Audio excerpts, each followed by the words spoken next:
sanitizer there if you want to, sanitize your hand, and feel free to spread out just a little bit. I think it's fine. Yeah. So about today's agenda, so we will start with the investor fireside chat with Ying-Ying from Icebreaker, and then for about 30 to 35 minutes, and then we will open the floor for all entrepreneurs to ask any questions you might have. And then we will have a few founders that will pitch. And then of course it's the fun time, which everybody can network, and we have vegan food on the table there, so it's good for everybody. And then, yes, I will start with a quick intro of Scrum and Startups. So my name is Jenny, the CEO of Scrum and Startups. And the organization Scrum and Startups started back in 2015 by Hampus Jacobsen and Jo Larsen here. And they wanted to create an environment where entrepreneurs like them can become even more successful. And so they started Scrum and Startups, and they have been organizing many different events, connecting founders with the founders, and the founders with the investors, and the founders with the talents. And one of the largest events we have organized is Startup Life, which we gather like 1,000 plus students, founders, and investors right here in Malmö. Because we believe to build a vibrant tech ecosystem, connectedness is one of the key ingredients. And this is why we're here today. And at Scrum and Startup right now, we have 3 key objectives. So the first one is to help local founders to get access to global capitals. So we organize different startup investor pitching events. And then we also do outreach activities to talk to investors and help them understand why they should be investing in southern Sweden. And the second goal we have is really create an environment where entrepreneurs can learn from the best, but also learn from their peers. So we have been organizing Founder Fika Friday, where we invite highly successful entrepreneurs to share his or her experiences. And we also organize Startup Coffee at Go to 10 every other Tuesday for entrepreneurs of all stages to exchange ideas. And the third goal we have is to really empower more female entrepreneurs to be part of the startup ecosystem and inspire them to start a business and invest in business. So this is a quick introduction of Scrum and Startups. Maybe Jo, you would like to say something, because since you started. That is a super good intro. I'm not gonna be able to add anything. On the last part, I think like one of the things we have in Malmö is the diversity of people and of backgrounds, and I think to build the best companies of the future, that is something we should enable. I think we are one of the few cities in Europe where we lead on this. Like, I think if you compare, I think we're number 2 in Europe when it comes to most nationalities. And I think that is the base that's going to create the next level of companies from this community. So I think I'm super biased that Malmö is a super good city to live in and to build good companies. And now when we're getting a better venture network, meaning we have investors coming here from all around the world, and from Stockholm, that means you can build a company here and raise money from San Francisco or from, and if you look at the latest 2-3 years, we have a few of the best funds in the world have deployed money in Malmö. And that is something that did not happen if you go back 5 years. So we have Index, we have Bollaton, we have, who did get accept? There's one big, Besmer, exactly. And Sequoia invested in Appler, who stays in his house, and who do I have more? So basically, Neo4j, so there's a lot of companies that raised money from some of the best VCs in the world. And that is the thing we need to enable more of.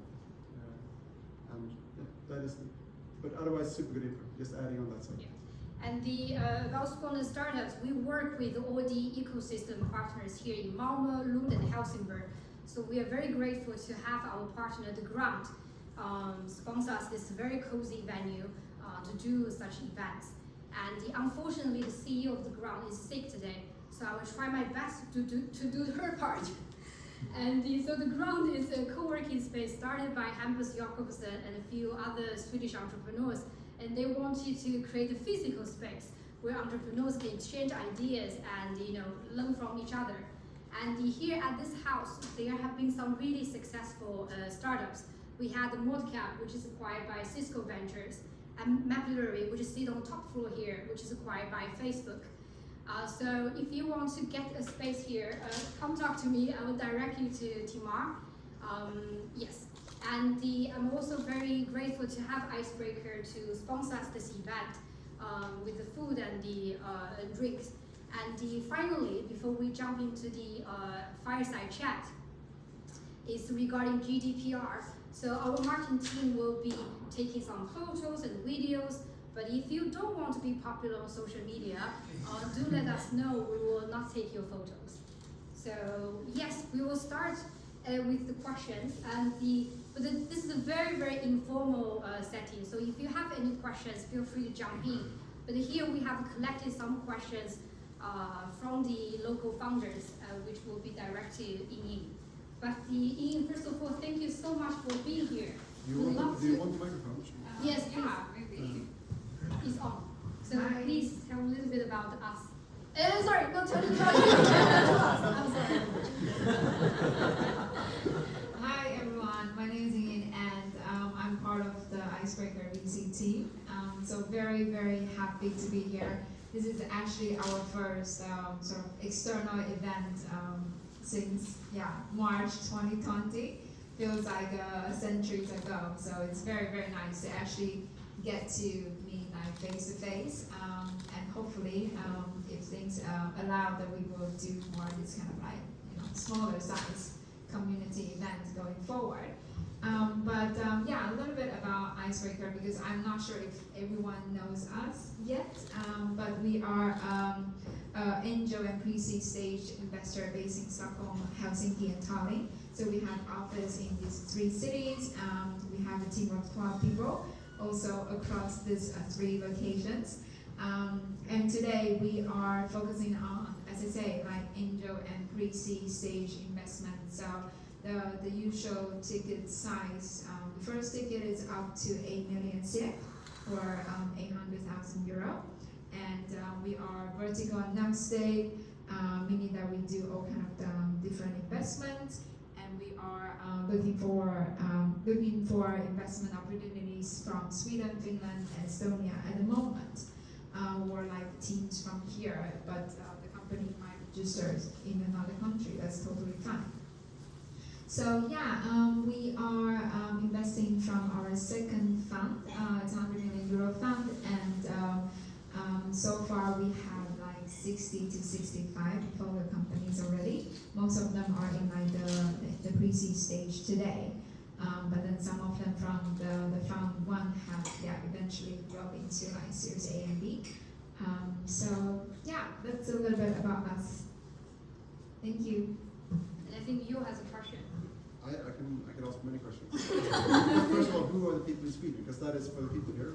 Who is you? Yeah, it's And me. then you have a team in Stockholm. Exactly. We have 4 people in Stockholm, and soon to be actually 5. So 4 investors. Leo is the partner, and me, Leo, that you know very well as well.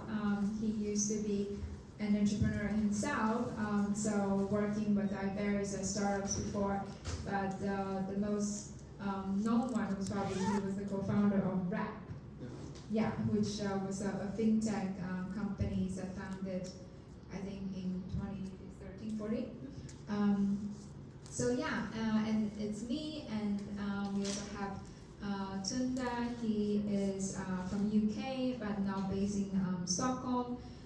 We basically doing, like, the whole team is doing exactly the same thing, like meeting startups and evaluating different opportunities. And last but not least, we also have Lucas. He is from Sweden, from West Coast, best coast, that's what I was told. Well, maybe I'm not allowed to say that.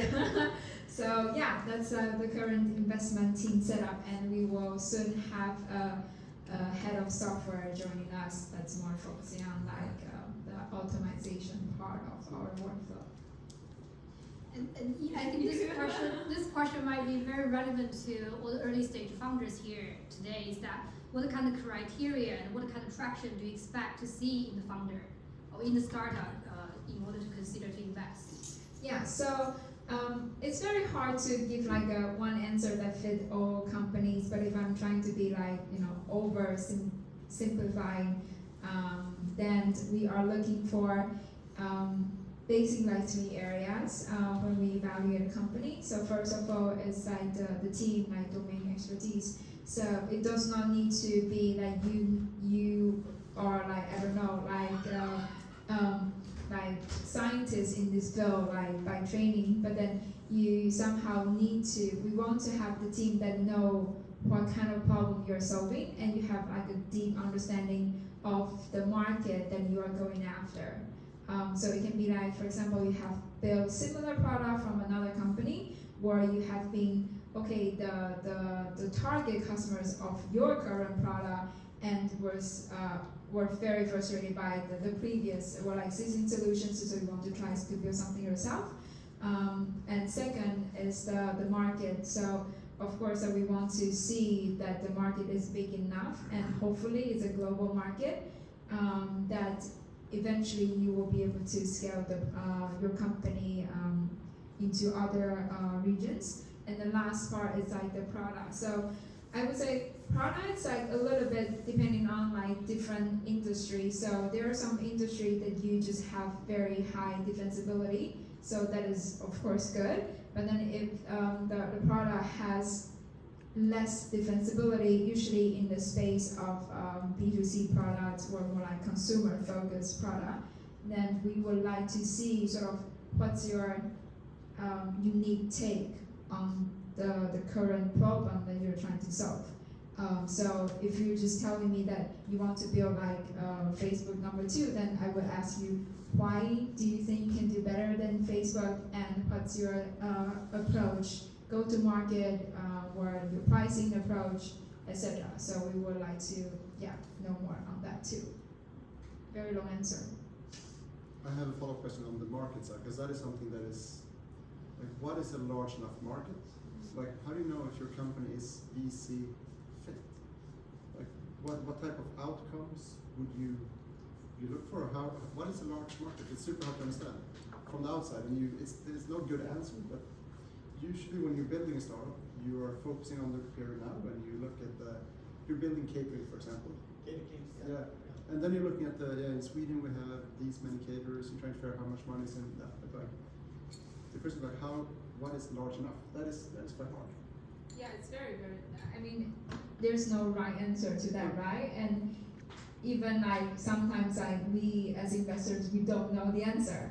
So we're more like, okay, or like the approach that we have been taking is like trying to challenge your assumption about the market.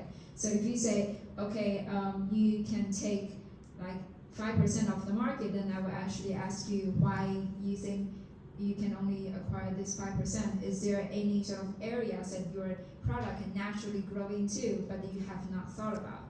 So not to get like the sort of like an exact number, I would say, but more like how you think and how you size your market. Yeah, super good. It is hard. It's hard even on the investor side, but I don't know how.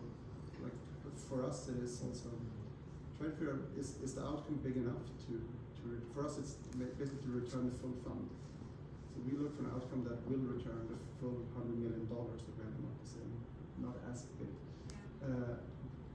But can one investment return the full fund? So that is the limitation we have, and depends a bit on the fund you talk to, but that is one of the challenges I would usually see in Sweden in general for startups, that you're not thinking large enough. That can this return $100 million for the 5% or something, or the 10% that an investor owns? That means a huge output. Exactly. And it says that the Icebreaker supports founders even before they know they want to build or have a team. But the investor often tell founders that you guys are too early for us. So what is your Icebreaker's investment philosophy when it comes to support founders even before they know that they want to build a team? So I think for that we are talking about someone that, for example, have very, very deep domain expertise, and so of course like we will never be able to tell like if you're gonna build a company until you actually register a company. So it would be crazy if I can just like look at your face and know like, oh, you want to have a company in 3 months. That is not possible. However, like when from like the time a founder sort of like put change their LinkedIn title or something until they actually have an MVP or something to show, that is the time that we think we can support founder even though they might not be ready to raise yet. And when it comes to like the support at that early stage, is much more like to help you build your network. So we have a community that we are growing that are, for example, like ex scale up, ex startup, and people that just have been through this the journey, like the startup journey. So it's quite easy, and we also like have a strong focus on local community. So it's easy for us to maybe just give you a few pointers like whom you should speak to. For example, if you are building like a B2B SaaS product, then we know, okay, this person used to build blah blah blah product in this category, so you should speak to him or to her. So that's something that we can do from very, very early on, and sort of just like bounce idea with you. But of course, like that, in a sense, we still need to the founders to reach out to us. So it's very hard to know exactly where everyone is in their mindset. And to follow up on that, what is the best way to reach you, and what should you have? Like what type of material, what should you prepare before we send an email to you? And how do you find your emails, or how do you reach you? Those are questions. So I think you can find all our emails on our website or LinkedIn, but it's basically like first name at Icebreaker.vc. Everyone is the same. That's I think quite straightforward. But then like the first question regarding what you need to prepare to speak to us, I would say it depends on what you want from us. If you want money from us, then we would expect to see some sort of like investor deck or some at least some material to tell us what you are doing. But if you just want to like ask general questions or like want us to introduce you to like people in our community or something, then you can just send us a message on LinkedIn. So that's usually the easiest way. And yeah, we were talking about supporting founders, and I think Icebreaker has created a portfolio development practice, and you will help founder with the founder development, hiring, and growth program. Will you please share with the founders here today what is this practice? Yeah, that's our secret weapon. But then after tonight, probably no longer a secret. But I would say because we invest in companies so early.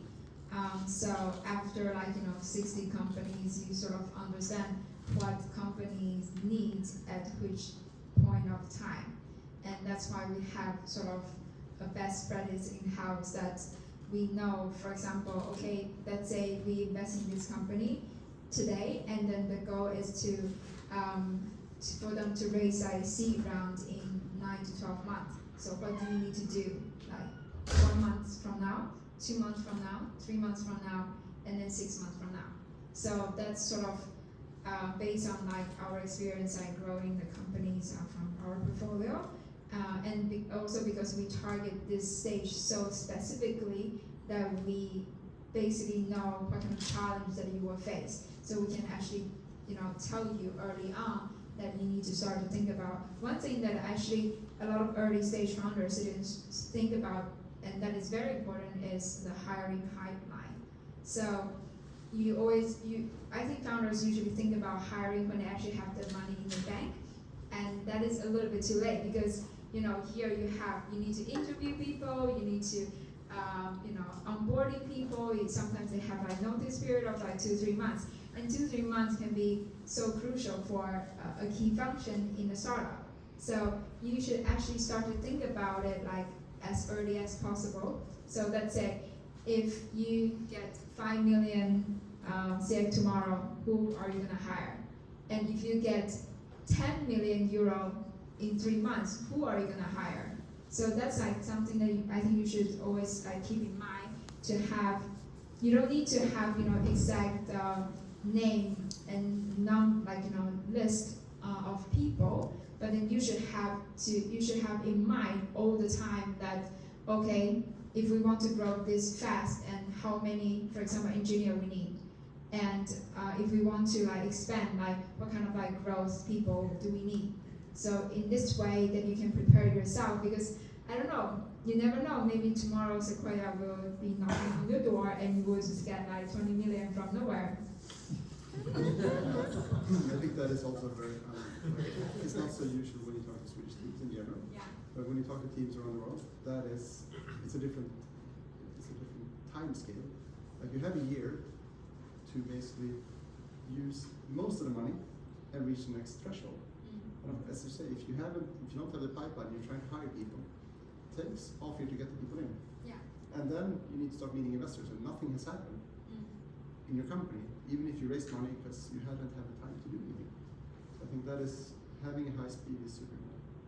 Yeah. So a lot of things regarding what you need to keep in mind, because it's not every founder has been through this journey, from 0 to 1. So that's how we consider us to be most valuable, is to, based on our experience, and you will need this, and basically already start having a sort of game plan, as we say, from day one until you have the seed money in your bank. That's what we do. So this phase is usually, nowadays it can be 6 to 9 months, but historically it has been 9 to 12 months. So what do you need to do in this time?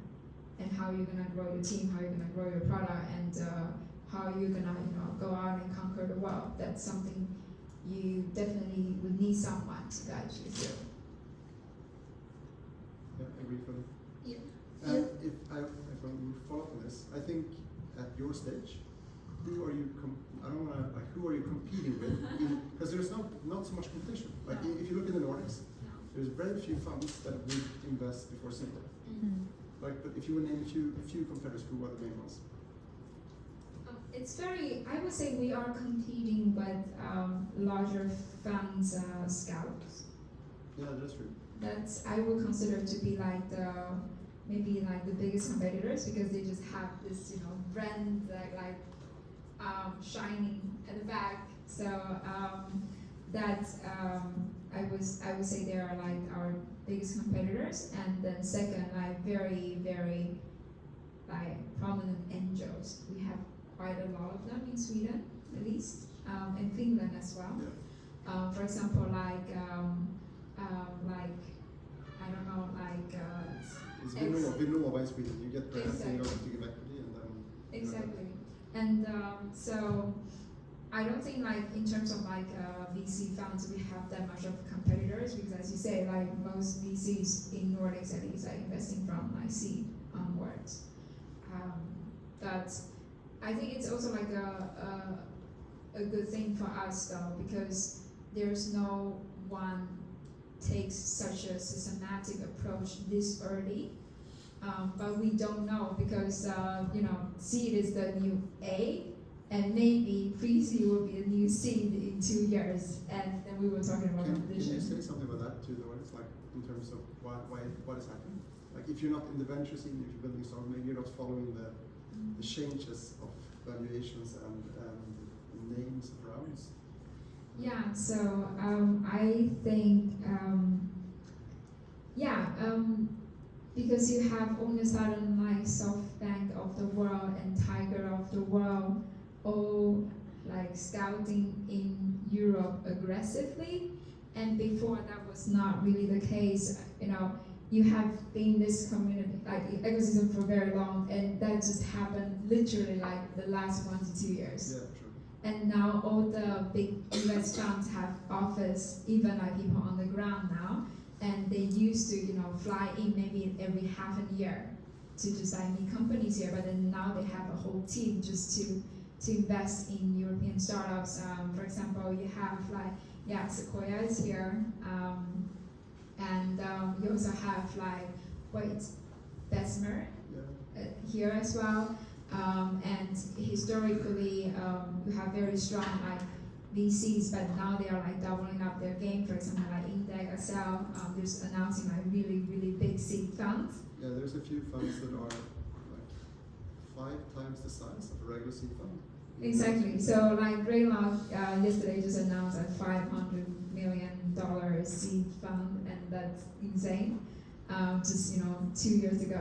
It's like, But I think the lesson to take is that usually when you're building a startup in the local community in Malmö or in one of the cities in the Nordics, the first interactions you have are usually with local investors, which would be angel investors, and a lot of them are not in the venture scene. And what has happened in the venture is that it's been a huge shift. So if you're a founder that started a few companies today, you will basically go out and raise 5 million euros on a pitch deck, and a hiring pipeline. yeah. And today, Basically. these founders, 5 million euros, and this used to be if you go back 5 years, this was maybe €500,000. Exactly. So it's been a big shift, and what we're missing in Sweden a bit is this ambition, because the first interactions we have are with local investors that are taking high equity for low amount of money, usually, and with not a venture scale approach. So this is one of the, if I would wish Sweden would be slightly better, would be to have founders that would be a bit more ambitious and have the global scale. Because now you can, because there's so much money in the next level of the ecosystem. It's insane amount of money. Maybe it's going to change in 2 years, but right now it is the most insane time ever in venture. Yeah, ever in history, I would say. It's like now, I mean, before when we look into like Silicon Valley, there's like a very big gap for like the valuation and the round size Europe compared to US. But now it's getting much. It's like the closest ever. So yeah. Question regarding that matter: is that a shift also regarding debt equity coming from the banks or private equity? Has it been No, shifts there in order for increase those? I'm not so in touch with the debt side or actually the PE side either. I'm in the venture scene, so it's a different type of. So I don't know actually. No good answer. But I think it can also be because now there are more funds are investing into VCs that historically don't do this kind of, because historically, like VC funds are considered to be very risky assets, and things has changed. Much more capital available, so they are like looking for historically a little bit more riskier bets. So yeah, now it's. I mean, I think just like 10 years ago, probably like pension funds won't invest in like VC funds, but then now almost all pension funds are investing in VC funds. I think that is like also change of like trend at the back. It's not so obvious to startups maybe. But to give you a concrete example of this compression of everything is that we invested in a company in San Francisco 11 months back. So we did the pre-seed round. And 4 months later, they took in a seed round from Andreessen Horowitz that was 5 times the round we did. About 5 million euros or something. And 6 months later, this is 3 days ago, a hedge fund did $20 million in the same company. And this is 11 months. And they were 2 people when we invested 11 months back. And now they raise $20 million 11 months later in 3 rounds. And this is something we haven't seen. So the pressure comes from the upside, as you said. All these people moving into venture from the upside, and it pressures everything down. So it means the Series A and B has pressure to go even further down. And then and that brings valuations up and makes it very. Is that connected with the speed and ambition, as you said before, and also that the companies are more aggressive in increasing their valuation throughout this 6-month period by getting some large contracts, or is it just a tactic of the investment? It's ambition. Be so aggressive and It's ambition. 90% ambition, and that is the main difference between the companies that will raise these rounds. And usually the fundamentals there are companies that do equally well that are not as good as building this ambition of taking over the world, and not getting access to money. And in Sweden, we're usually not so good at this. We're really good at the fundamentals. We're really good at building products and building like design and products like Spotify or Klarna. And we're not equally good at the venture game in general. But that is also changing, I think. Yeah. I think like nowadays, like startups, founders are more aware of this like mentality and ambitious level that required by later stage investors. And right now, literally, just like much more information and knowledge available, which is everywhere. So I think that has been like changing. But I think it's also like depending on probably like the product area as well, because there are just like some product areas that are just so hot right now. You can easily, as you said, you can easily raise an insane number. Just like 2 years ago, it would be an insane number with like a pitch deck and hiring pipeline. Team, you have a question? Yeah, following up to basically what you two just said. Have you at Icebreaker invested in a company that had a pitch deck and maybe, of course, a great business model, a great team, but really nothing more than that? Yes. You did. Good. But then we are like investing pre-seed, so Yeah, of course. I would say we usually invest in much like in earlier stage than like most VC founders like in the Nordics. Yeah, I mean, if you wouldn't do it, then who would? I mean, Yeah, but then nowadays like a lot of people would. I mean, from time to time just hear this like like industrial gossip like ex Uber or like ex Bolt or someone that literally just have a team just put in place and they raise money like 2, 3, 4, 5 million euro money. in Sweden or? Yeah, in Sweden. It's happening as well. But it's not to a degree, I would say, compared to, let's say, like, in Silicon Valley, but it's happening. It's starting to happen now. When you say that you need to start preparing, like hiring and then what do you need and everything, and then comes the funding, right? So how do we already start, start with the process, either of hiring or let's say, fine, we can always think of, okay, we have an idea and we think that we need 10 engineers and then maybe 2 marketing people and 2 HR and other things. We can always prepare a list, but then, the actual time and actual work goes when you start hiring. I mean, it could be a couple of months or 3 months or something. How do you see the things that we do the things from before and the funding comes later? How would we be sure that the funding will come? Otherwise, like if we start doing the things like already start posting there are job requirements and then we need 10 people, 10 engineers with Java, blah, blah, blah, everything. And then finally we see, oh, I don't have funding. What do I do? So how do you suggest, what do you suggest, how should we tackle these things before even planning this? I mean, of course we know what do we need to do and what do we need to achieve that. But funding is something which is really important before we even go in and then start hiring. I have, I think I have 2 different answers, but one would be, like before you start hiring, like you start with you and a friend and your 2 co-founders, maybe 3, and you do everything yourself, like for the first months. But when you plan to raise money in the future, you try to figure out like, if we would raise X amount of money, and then you take the number and if you're in Sweden, make that 2 or 3x what you think it is. And when you have a plan of like, we need like a pre-seed of 10 million or 8 million, as you do, for example. And then you figure, how will I use this money? And how will I reach the next milestone, which is what they will help you with? Like, how will I reach the seed level here? And you make a plan for, I'm going to reach seed. What is needed to raise a seed round right now? And then you make a plan for that by yourself. You make a hiring plan. I will probably need to hire 2 people here, 10 people here, blah, blah, blah.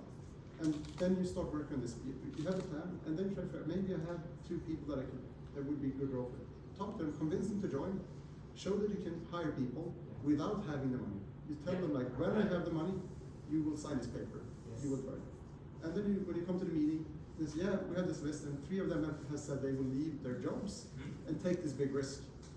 And that shows that you can hire people, that you will build this team, and that's going to increase the chances of that you would be my guess that you will convince in this meeting that you will hire people.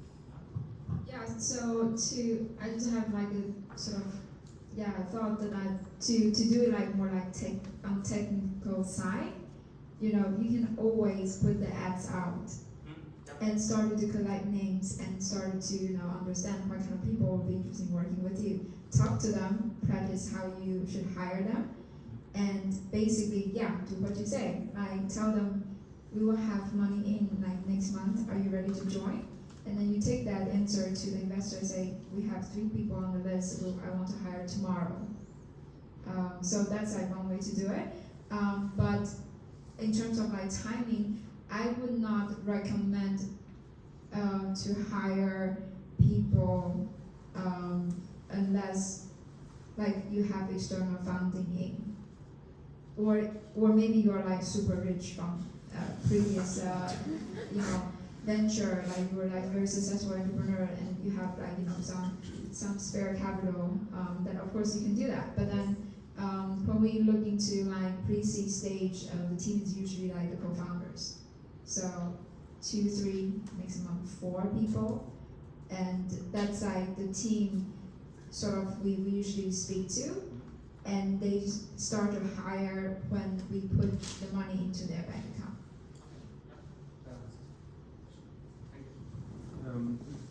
Just one comment on your question on private equity previously. Yes, valuations have gone up and it's crazy up in Stockholm right now. So 8 times EBITDA is now 15 times EBITDA valuation. So it goes the entire cycle.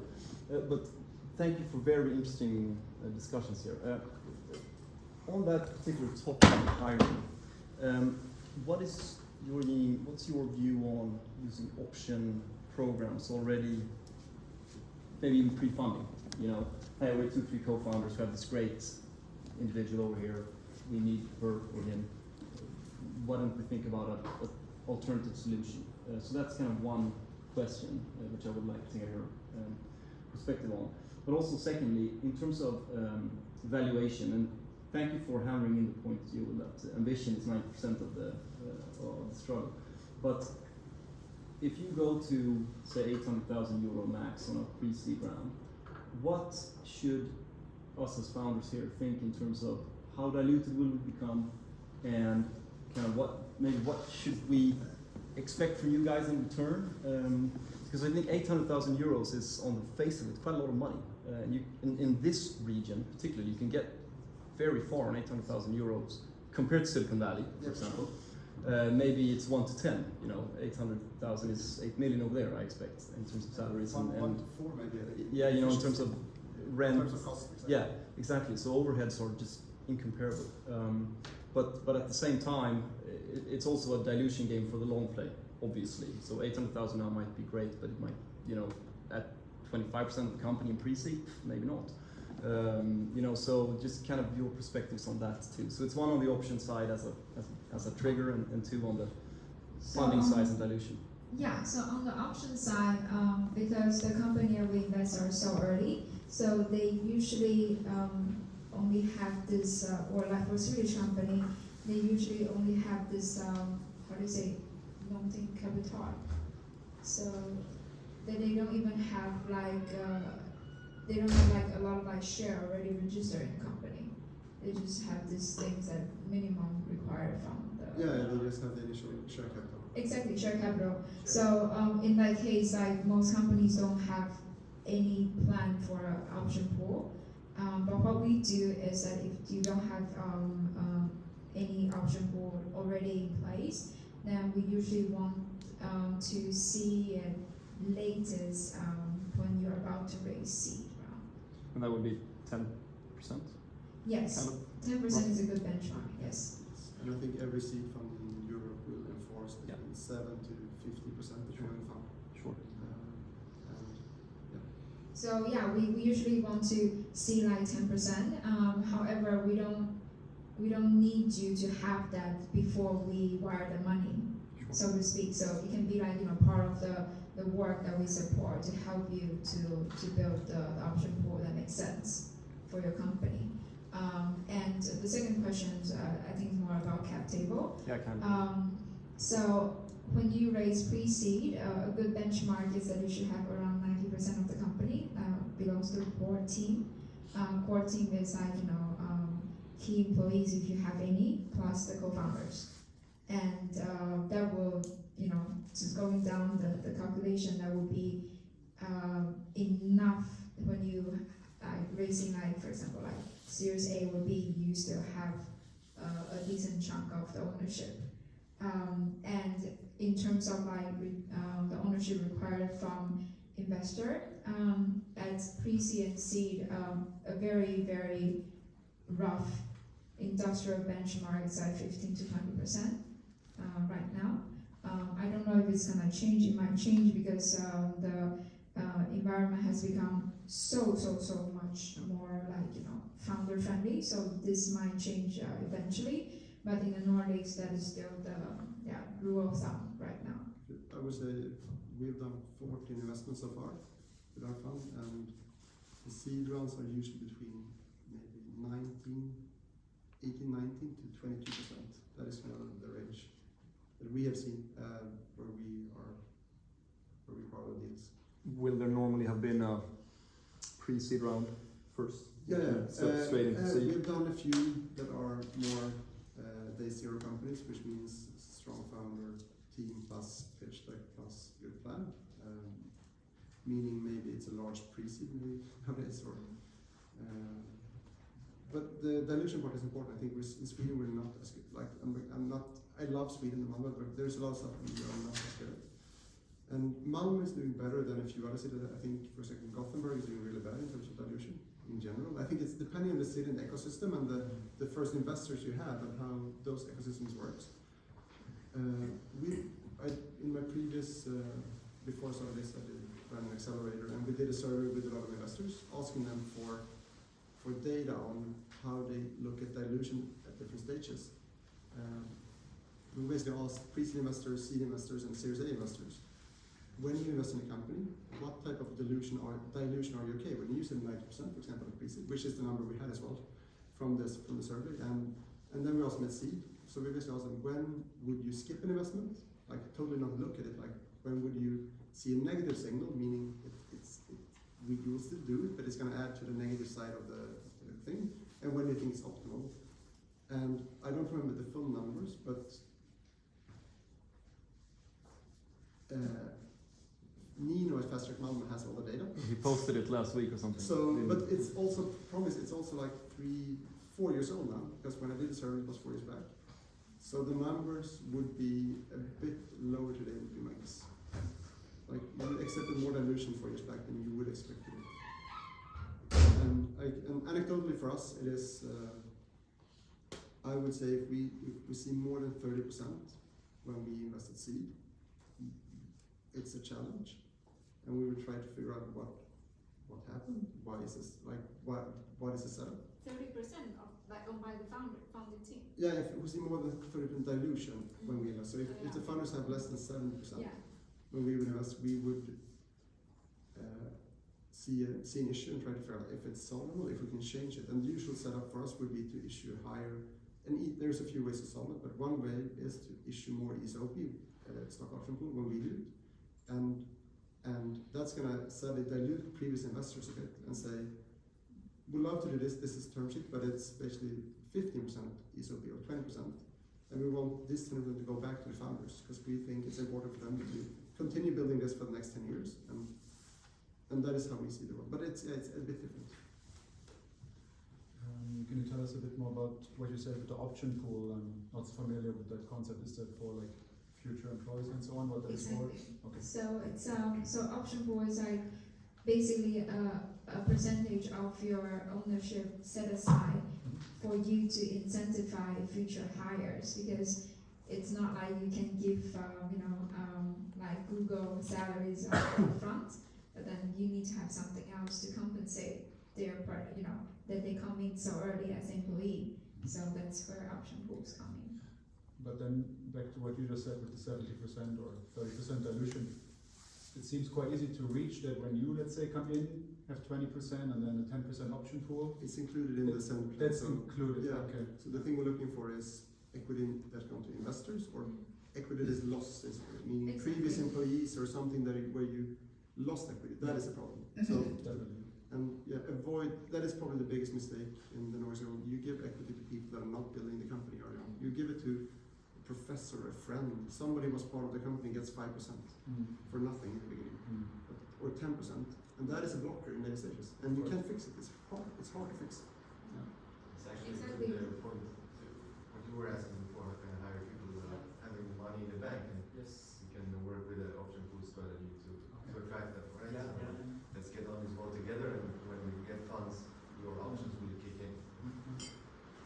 Yeah, so like a very good benchmark, I think that you should always aim for like 90% when you raise pre-seed. So basically, you know, before that it will be like some angel, family, friends, whatever, and then you should try to really minimize their ownership because they don't really give you much than the money. And when it comes to like raising like seed, I would say benchmark should be like 75% at least. And regarding stock option pools, Index released a good interactive article around it. So if you just Google it, it came out like 2 weeks ago, and it's super good. It goes through Which one was that? Index. Index. Index. Yeah. Sorry, one more follow-up. Yes. What is your stance on investing in general? Are all your founders always vested for several years, or how does it Yes, especially when like this early stage pre-seed, we definitely don't want you to take the money and run like 2 months later. Yeah. So the vesting period, I would say 4 years is pretty standard like nowadays, industrial-wise. So for both like Europe and US. And it will be extended in the future as well. So you're building a startup which relies on you as founders, meaning if this is venture funded, you have to be running the company. So there's very few. Extended, you mean even longer periods? It might be extended in the future. Yeah. So if you, for example, if you had invested in a company, you would issue 4 years vesting. We would say, when we would come in, we say, from our point, we want 4 years from now. Exactly. So that's you basically restart the vesting when you have new rounds of investor coming in. It's very, very, very common for new investor to ask for that because they also want to have your same level of commitment as we had. So. And do you start from zero, complete zero again, or have you like or pre-earned a little bit? It's a negotiation. Yes. You can keep some for sure. Yeah. But it's the main thing is the company is usually not worth anything without the funds. The problem, that is the main problem. So it's the value of the company goes to zero if the funds leave. So it's almost 1 hour. We're coming to the end of one the. question before, if I can ask. Yeah. Yes, please. Thank you. I have a question about building relationship with you or with the investor. I'm trying to a little bit change the approach here because, like, I'm thinking about the situation. Have you ever been in the advisory world of the startup before those people were ready to ask you for money? No, and that is also because we think advisory board does not always make sense for this early stage companies. So if you're investing in Well, 4 no years, problem. yeah, sorry. So investing in us in the following 4 years, what support except for money can we have from you guys as a lease company? So I would say our support come most extensively between pre-seed to seed because that's like the time that we are like the only investor on board. So everything, the hiring pipeline, growth, marketing, business model, pitch deck, fundraising, whatever you can think about. But then after seed, if you successfully land a seed investment, then it's really up to the company to decide what's our role going forward because then you will have new seed investor coming in And sometimes it's a little bit tricky to manage two strong investors at the same time. So we usually have a chat with the founders, decide how they want our support going forward, because then from C to A, it's a different level of game. Then you might want to have someone that is more, experienced in doing this, from C to A journey. So it depends from company to company, and depends on the founders themselves too, because some founders just prefer investor to be a little bit more hands-off. Awesome, thank you guys, and thank you for all the great questions. And right now we'll have a few startups to pitch. Each of the startups will have 3 minutes, and we'd love to hear Ying's feedback on those startups. And yours, if you don't need to get home for dinner. I might have to leave depending on family. Yeah. But you, So yeah, hi guys, my name is Marisa. I was stalking you on LinkedIn, email, everywhere, sending messages, so it's me. Some of you, if you're willing, they can pitch. It's maximum 30 minutes. So 3 minutes. Thank you. So 3 minutes, please pitch your idea or present yourself. We can do like pop-up if someone wants to go first. We have selected 5 startups to pitch, Anyone right? wants to go first? Yes. Yeah, please. All right. We will stop you at 3 You can minutes. and here is Joe. That is the pitching station. Yes. All right. Only Pitching white carpet. Carpet. Yes. Okay, am I allowed to move? Yes, you can. You can have Feel the, free. Yeah, you can have the microphone. Hi guys. So, my name is Robert Eliasson, and I worked in data analytics for large retailers for the last 15 years. And what I've seen firsthand is that more and more small retailers are having a really hard time competing.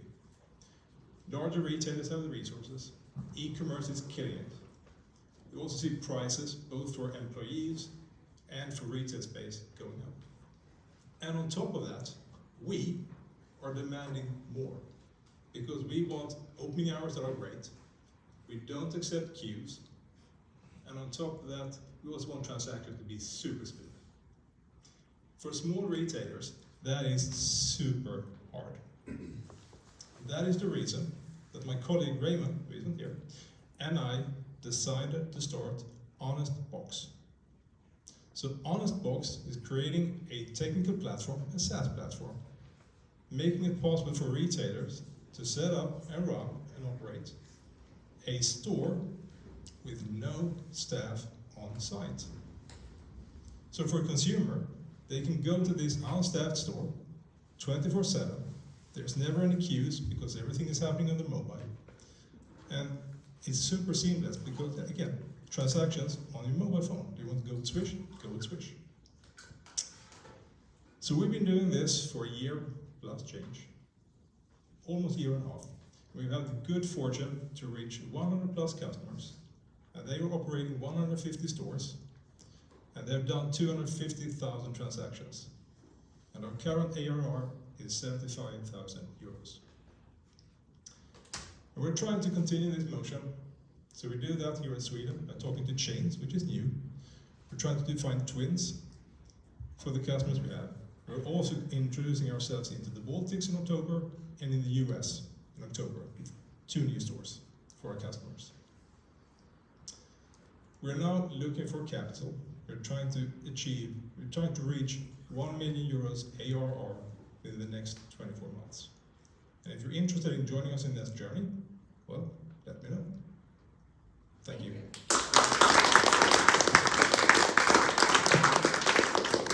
have managed 3 minutes. Yeah, 2 minutes. Super good pitch. That was amazing. One question from each of you guys. Yeah, so I actually don't really sort of understand what's the user sort of journey. So what do you? I understand that you're trying to help retailers to operate this kind of store, but what is really including the product package? That's a great question. And the package is basically a shopping app plus access control. So we do identification, access control, the point of sale on the phone, the actual handling of payments, plus security. That said, that is really not important. The important thing is that we can enable customers to do this, and the technology we can figure out. But that is what we have today. Did that make sense? Yes. Thank you. And how much are you raising with? So we are in an American accelerator, and we're looking at $1.5 to $2 million US dollars. Which accelerator? Forum BC. Used to be called Accelerate. Okay. So welcome our next startup. Yes. Sebastian, would Yeah, you like I'll to do go? it. Yes, please go ahead. Actually, I'm dying to know how you will solve this because our pickup is late. There's a problem Please. in the building, I heard. Yes.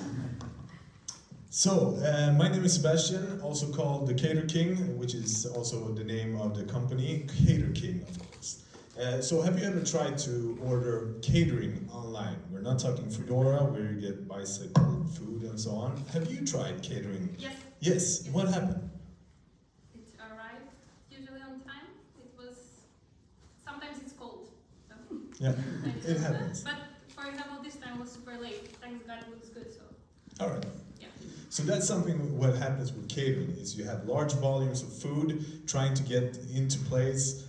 Also, you sometimes you have people who order the food at companies, they get sick, and the food doesn't get delivered and so on. So what we did here at Cater King is we created a marketplace for catering, which means that you can go online, you can search, compare, and buy catering, which is always on time, and you have local suppliers, and also always the best quality. So I started Cater King a couple of years ago when I had my own restaurants, and I also helped friends sell their foods to other companies. So I figured, hey, this is a great idea. So last year I started it in January, and then the pandemic hit, and I was like, oh, this is a great idea.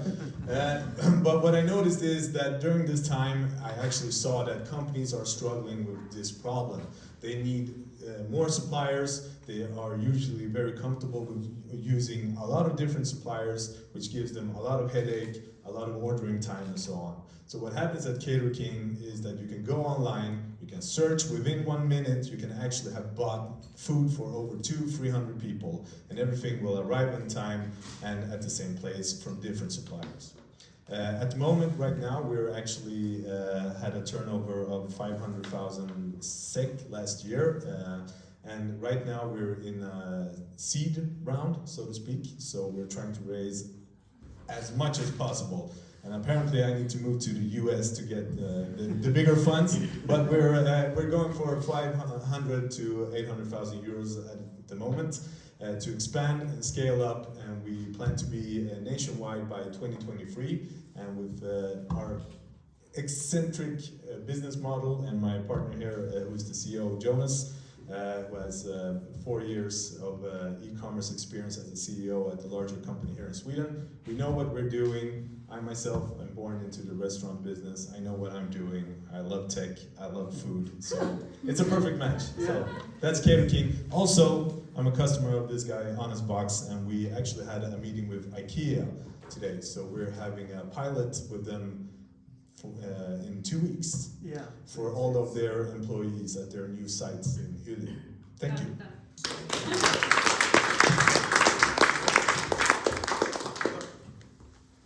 Thank you. That was really good. So my question would be, it's a lot of players in the sort of like the food sector, and I know you're taking like the catering part, but I'm just wondering like what would be like your unique or like secret sauce in terms of like to differentiate yourself from other competitors? Yeah, first of all, we're not late. We don't bicycle out our food. Also, we only work with quality suppliers. So we are not like, how you say in Swedish, peti and pleti. It's always the best ones we are working with. So we are differentiating us from Foodora and so on by actually thinking about the suppliers as well. Because Foodora is eating up all the profits from the suppliers, and I hate that because I used to have Humli, and before they were bought by Foodora, and I had used Foodora when I had restaurants myself. It's like, no, we can't go on like this because it's not sustainable. And also, Foodora, they don't do catering. I don't think they moved past that. They went to Q-commerce and selling shades. Spontaneous orders, yeah. So, They don't have. so our USP is actually, the biggest thing is the like a prisjakt for catering. Yeah, if you think like a Presect or Amazon or CDON, you have the home marketplace only dedicated for catering and nothing else. So that's a unique point here. No one else does it. So that's why we want to scale up because we in the Nordics and then go outside. We have really big plans for this. Except the preset side, like do you integrate vertically in some way? You do the delivery as well, so you can promise. You said it's going to arrive on That's time. the special sauce So as you well. integrate vertically by you deliver. Yeah. The thing is catering are building the food. So with catering, actually the suppliers are almost 100% dedicated to always do the logistics themselves. So we don't need any external. Other than that, we can use how do you say, Bloodfield. We can use our own cars. We have as well. So we're looking to build like a smaller fleet because catering it's kind of sporadic, but you can also create more value for companies by having us with a lot of different suppliers. Then they only need one point of contact instead of 8 or 10 or 12. For example, I spoke with PVC who had 270 suppliers all around the country. And they said, can we do that for you? Absolutely, as long as we have all the suppliers. We will get one invoice instead of 270. Yeah, so that's a unique point, and we're early movers. We're where online pizza were 2008. No one had did it before, so that's why we see this rapid expansion of it on our business. And also 100% ambition Definitely. instead of 90. Thank you. Thank you guys. Thank you. Yeah. So who will Please be, try. yes.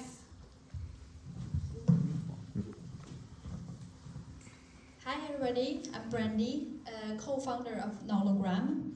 So we are building a digital knowledge base for medtech companies who can deliver customer trainings and also extensive service for the healthcare professionals. So this particular medtech industry is very traditional.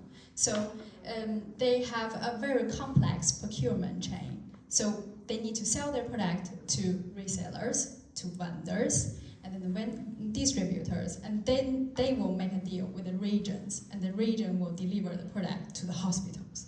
So which means this creates a big disconnect between the innovators and the hospital professionals, which requires the innovator to provide very extensive service to be able to maintain or retain this customer relationship afterwards. But then there's 95% of medtech companies in Europe actually SMEs. They don't have that much resource to provide this kind of extensive service, which requires them to travel around Europe or even to Asia, to US. So we are building this platform to be able to reconnect the innovators and the healthcare professionals to be able to communicate on the platform and for the medtech innovator to provide service through the platform as well as the product training, which are required by law in the EU. Currently we have a working prototype with one of the most innovative medtech company in Sweden, which is called Solutions for Tomorrow. So they have a mobile X-ray machine, and they actually benefit a lot during the pandemic to be able to use their platform to train their end users in Thailand, in Poland, in Italy, around the world because they couldn't travel. I mean, from now post-pandemic, it's still really hard for them to travel abroad to do this kind of maintain the customer relationship. Currently, the team is me. So I have a background of marketing and software, marketing of softwares and innovation technology. My partner, he worked for 3 years with the medtech company. Also has a background of web development. So yeah, that's it. Thank you. Super.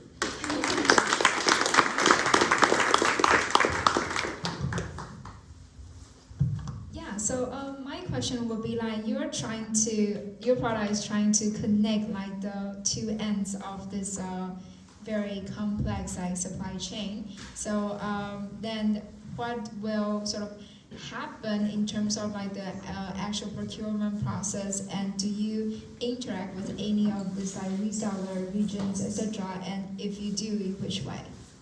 Actually, we're trying actually not to interfere with how they sell the machines, because that's another area that we can't really actually interact with or affect them with. But the thing is, this platform can also be accessed by resellers and distributors, so they can have a certain role in the platform to be able to learn the product before they actually sell it, so they can actually have a better communication with the innovators when they actually make the decision. So it's kind of like smooth. Our platform will smooth out a little bit with the innovators, with the procurement chain as well. Yeah. Thank you. I would ask, the first question I asked the first person as well was like, how much are you raising? But because the thing is, when you have a lot of people in the group here, I would ask for help. I would ask like, I'm looking for this.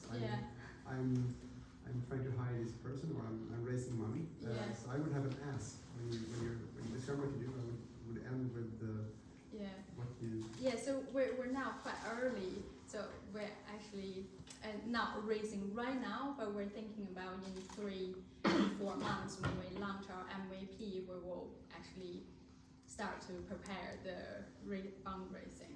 Yeah. But I would think like from the start, I would like to have 2 million as a start. Yeah. Cool. I like that. Thanks. But I don't know so much about space. No, it's a very special, very special industry actually. Thank you.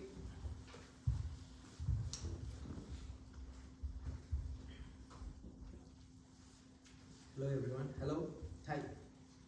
Can I start? Yes. Yes. On the battery. Hello everyone. Thank you for this amazing event. Beautiful place. And welcome to Malmö, best city in Sweden. My name is Arvind, and before I get into what we are doing, I just want to start with the fact. The fact is, most of us like vacations, don't we? We like vacations and we like to go and explore other cities abroad. But now imagine that you spoke only your mother tongue and no other languages. Studies have shown that most people refrain from traveling abroad just because of the silly language barrier.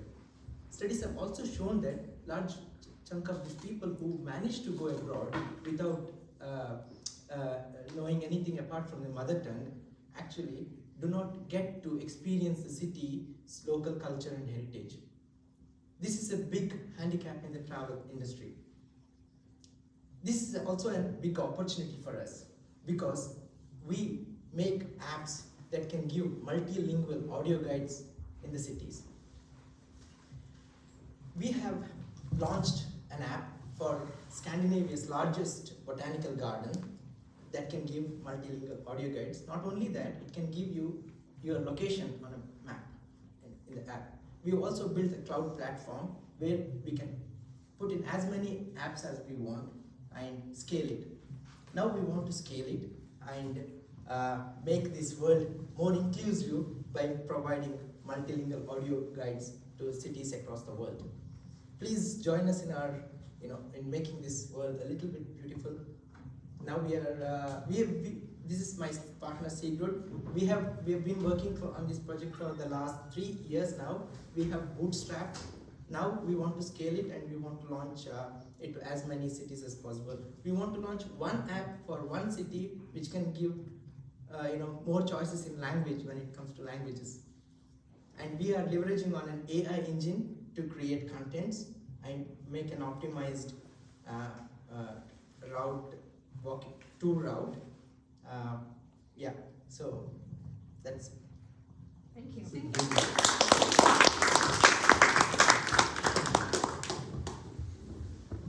Hi, thank you. So my first question will actually be around the content, because every city is different, every location is a little bit different, so this garden is different from the other garden.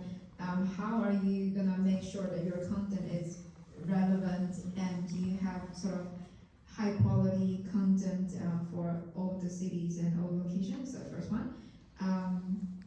And then like second one, like how do you see yourself? Because a lot of places today already have existing guided tour that is, multilingual. So how do you see yourself comparing to the existing solution provided by the garden or like the museum themselves?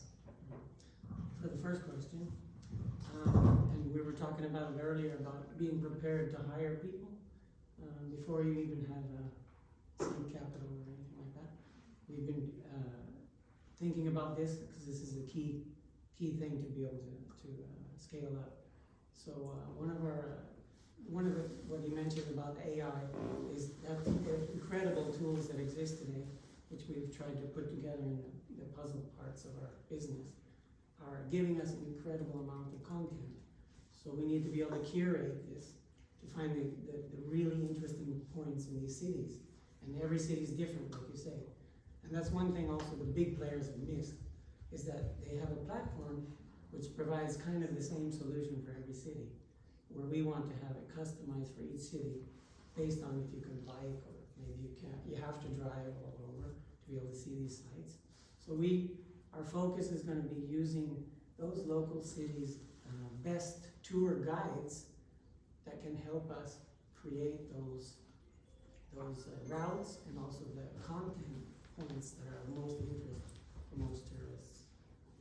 So we're actually targeting those best guides in those cities, and we'll be in communication with them to be able to curate our apps in a good way to be out this platform type system that exists now. And for the languages, it is not easy to find. It's very different from city to city, and the apps are all over the place, from these hop on, hop off buses with their own special audio guides. And so using the AI technology that we have today, it's amazing what you can do with the language, and that can be scaled up very quickly from both the translation and the voiceovers. So yeah. Yeah, thank you. Well, one last startup to pitch. Yep. Yes.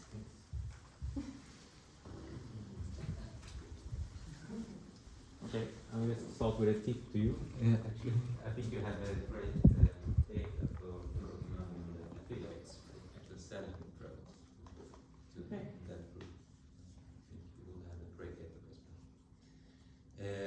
Okay, my name is Marcus, and I'm representing a company, digital staffing company called FlexU.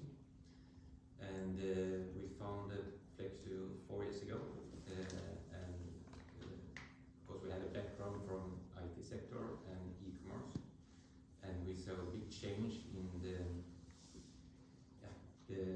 demand from customers to actually, if you order a product, you will need to have it the next day. And this, as an e-commerce, created a lot of problems or difficulties to staff up, to have maybe 5 times the number of people on a Monday that you would have on a Wednesday, etc. So we did a prototype together with a big customer to build this and also build a solution how to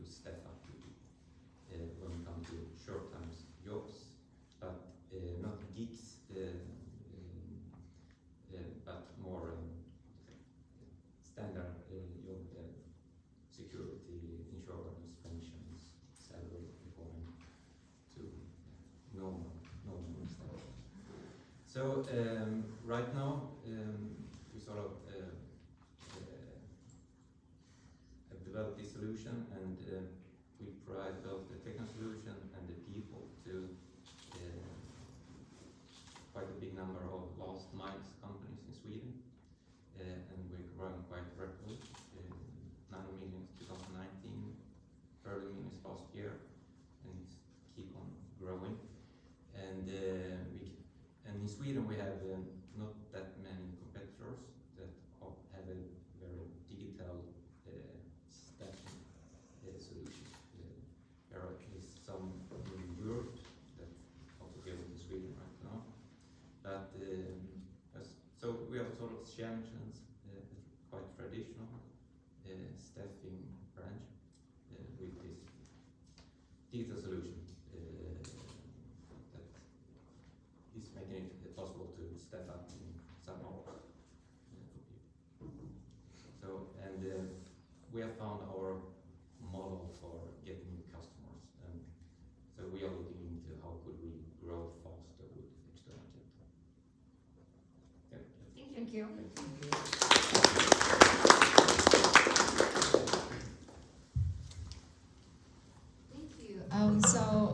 My question will be like, how do you, because you said you have the people, like the worker, so how do you like recruit them and potentially like filter them for like different kinds of jobs? That's like my first question. And then like the second question will be, how are you going to, assuming you want to grow outside Sweden, where you are heading to, and why? So how do you see like this market growing? You could say in Sweden, just the normal staffing market for logistics and warehouse is like 6 billion in Sweden. So it's quite a big number just to grow in Sweden. But we have, if you take the market, it's quite huge. Our strategy is to grow with our customers. So the biggest customer we have is firm called Budbee, that is the last mile company. So we are their staffing agency. So we have established a company in the Netherlands, not started yet, pandemic came across. So I think we actually will next year focus on Sweden first, and we will probably grow with our customers, a little bit depending on the way further. Then when it comes to recruitment, actually the e-commerce and marketing knowledge is quite good there. It's very cost efficient to use social media, Facebook ads, etc. to pinpoint people for actual ads. So we have like an advertising cost of 300 SEK for one position. So it's quite low. But then like to use I filter them somehow, so that you know, okay, this person has this skill set and it will be suitable for like, for example, if you need like a security, maybe you need to actually have some like knowledge about security. So we have different type of positions, and those have different quite of experience. You need different experiences. So we have a digital solution from in the beginning, but then it's a video meeting, it's a telephone, sending in passports, sending in license card, etc. So we invest time to secure that we have good people in the beginning, but when they are approved and they start working, then the solution is sort of giving administration for bookings and scheduling, very efficient. But we are investing time in the beginning. It's people we deliver, it's not the machine. Thank you so much, Marcus. And we have one more special guest, all the way from Helsingborg, Emma, and she's running the accelerator. Would you please, tell us a little about the Hedge? Yes, so I'm Emma. I'm the head of accelerator at Hedge. Hedge is a tech startup community in Helsingborg. We try to grassroots and build a new tech community where we can collect and help startups within local, but also some in the whole region, which is close to Helsingborg. That's why we also set up this accelerator program. Actually, this week we just kicked off the second batch of the accelerator program, and we have 10 great startups that we're gonna thrill and challenge during 12 weeks. And all of them, which we think is quite unique, is that they are local companies. As I said, here in Malmö, it's already kind of established with the tech community, but in Helsingborg, we need to look local. So we have like companies that stay at our community. We have some scale-ups. We have about 80 startups today, but it's so important to build this great community with having startups and companies within. And that's why we are so proud to say that we have 10 local companies that we're gonna help and try to get on the road. And maybe one day they can get an investment, and hopefully they can get it along the road.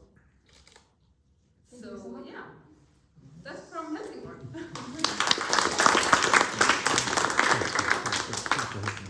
Can you apply if you're not from Helsingborg to join the team? Of course.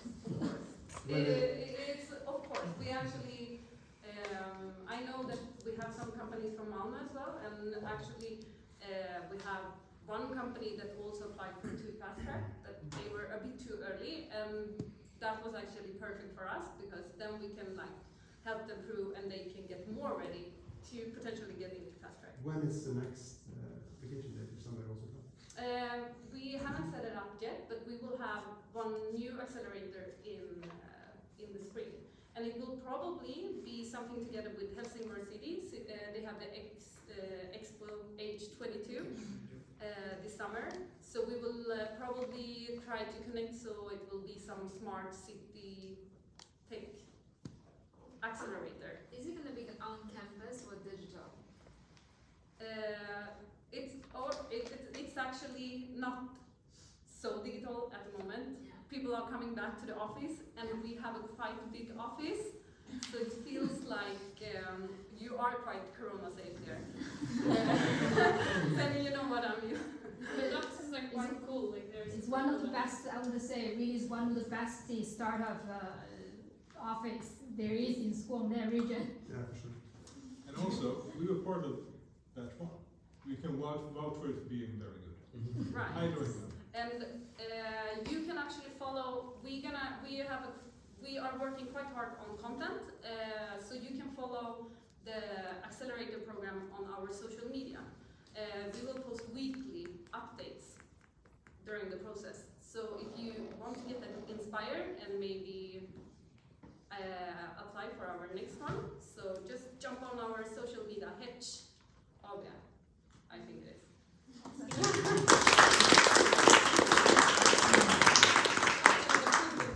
So guys, this will conclude our, investor chat, and feel free to grab food and the drinks and the figa, and talk to each other. Thank you. Thank you.